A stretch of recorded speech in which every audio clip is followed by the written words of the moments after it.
Salut à tous, nouvelle vidéo mercato, purement sur le Paris Saint-Germain. On va analyser les dernières infos de ce mercato sur le PSG, des dossiers plus ou moins avancés. Allez, c'est parti. Layvin Kurzawa pourrait enfin quitter le Paris Saint-Germain. Il se serait mis enfin à l'idée de quitter la capitale française. Il serait tenté par Lyon. Le club rhodanien est intéressé. C'est négocié entre l'OL et le Paris Saint-Germain.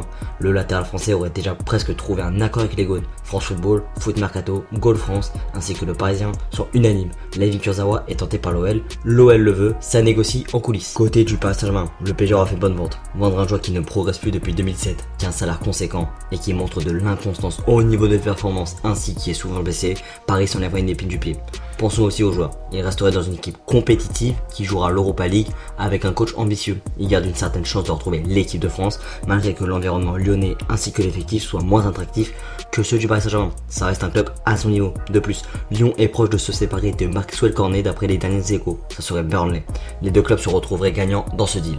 Passons à un dossier qui ne devrait pas aboutir cet été, mais peut-être l'année prochaine. En 2022, cette année-là, Paul Pogba sera libre de tout contrat. On sait que le PSG porte un intérêt réel et visiblement réciproque pour Pogba. Cet été, le joueur devrait rester, même si Abdallah Boulma a récemment indiqué que ce dossier était indépendant à celui de Lionel Messi. Une arrivée cet été reste peu probable. Bref, en plus, le joueur se serait mis à l'idée de terminer son contrat du côté de Manchester United. Il se sentirait aimé, il a une confiance envers Ole Gunnar Solskjaer, il veut pas aller au clash avec ses dirigeants, mais un départ libre l'été prochain serait inévitable.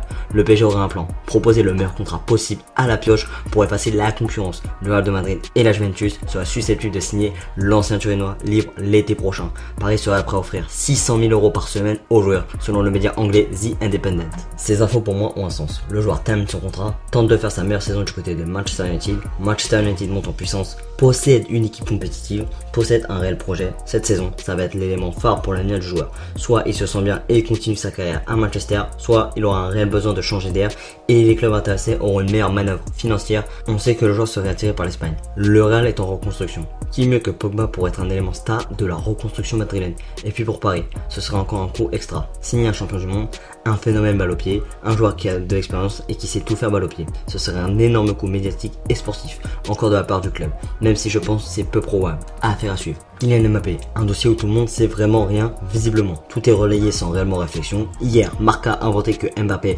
aurait refusé une offre de prolongation de contrat de 6 ans du Paris Saint-Germain, comme si on pouvait signer un contrat plus de 5 ans en France. D'accord, ça nous a bien fait rire.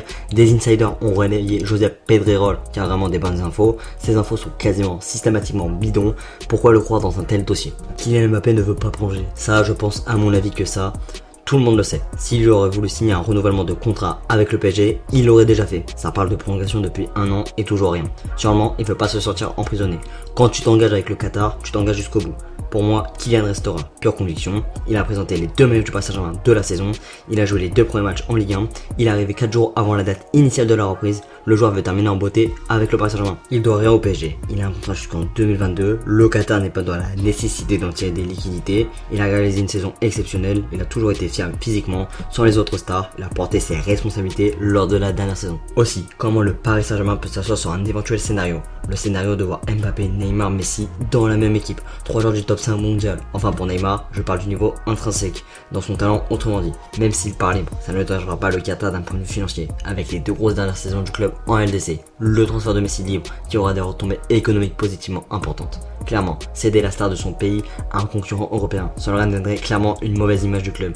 Et dans les hautes instances du Paris Saint-Germain, l'image est importante. Et voilà, c'est la fin de cette vidéo mercato spécial Paris Saint-Germain. J'espère que ça t'aura plu. Si c'est le cas, lâche un pouce bleu, commente si tu en as avis à donner. Et moi je te dis à très vite pour une prochaine vidéo. Allez, ciao ciao, et si c'est Paris.